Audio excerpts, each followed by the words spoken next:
Welcome to today's Explainer, everyone. Now, for all the executives, IT directors, and tech leaders tuning in, you know that when we talk about migrating away from VMware Cloud Foundation, the conversation almost instantly jumps to hardware, hypervisor options, and of course, licensing costs. But the actual reality? The ultimate determinant of a truly successful transition isn't the technology at all, it's the people. So today, we're going to unpack a highly strategic tutorial on navigating the human side of your infrastructure transformation. It's a seemingly simple question, right? Are your people ready?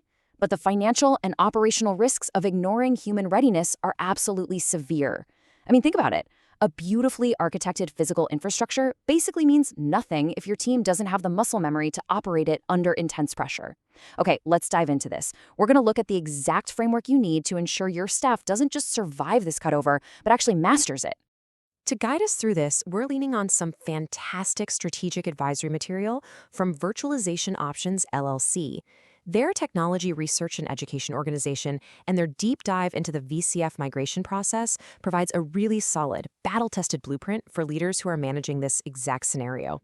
We'll be looking closely at some of their most critical insights today. So here's our roadmap for the explainer today.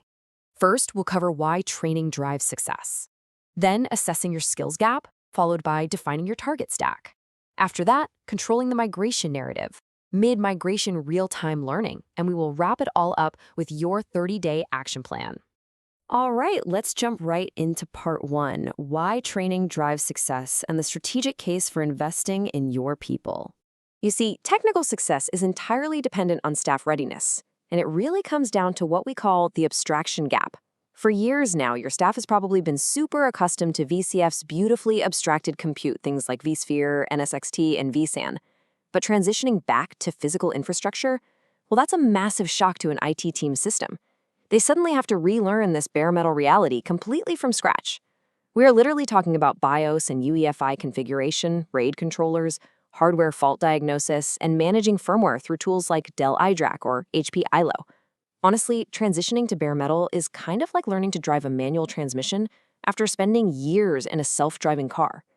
You simply cannot assume your top VCF engineer is ready for the data center floor without some highly targeted upskilling. Which brings us to part two, assessing your skills gap. This is the foundation of every single training decision you're going to make. Before you spend a single dollar of your training budget, you absolutely must conduct a structured inventory. You literally have to survey your staff to assess their current state, documenting their proficiency in areas like STTT manager depth. Once you have that, you map it directly against your target state to pinpoint the exact gaps they have in bare metal OS administration or physical networking. And crucially, you have to categorize all of this by role. The requirements for a systems admin are vastly different from those of a network engineer or your help desk staff. Moving right along to part three, defining your target stack. You have got to lock in your infrastructure decisions first.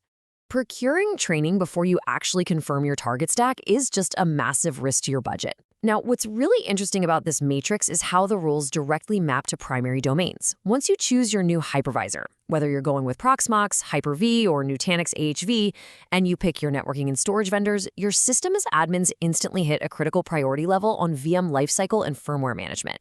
Network engineers, they have to lock down VLAN design and BGP or OSPF to replace NSXT. And your storage admins must completely master iSCSI, Fiber Channel, and NFS protocols. If you just go out and buy generic training courses before this specific stack is documented, you're really just creating false confidence. And as you build out this training matrix, keep this golden rule in mind. Ambiguity here kills momentum. It's so true. You need a very strict RASI model in place. Responsible, accountable, consulted, and informed. You must clearly define exactly who assigns the training, who actually delivers it, and who is tracking the completions. These phase gates, they are non-negotiable.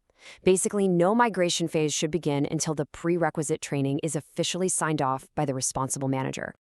Okay, part four, controlling the migration narrative.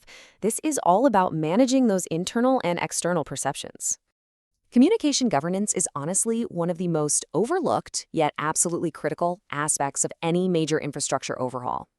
How you manage perceptions can literally make or break your team's focus, so you have to carefully manage who knows what and exactly when they know it. First up, define your internal information tiers. Executive sponsors, well, they need strategic milestones. Engineers, on the other hand, need technical runbooks. Do not over-communicate early-stage plans to roles that just don't need them yet. It only creates noise, unnecessary anxiety, and premature pushback. Second, time your vendor contract reviews perfectly. Get legal and procurement to review your current VMware license terms and audit clauses way before any migration activity is visible to vendors.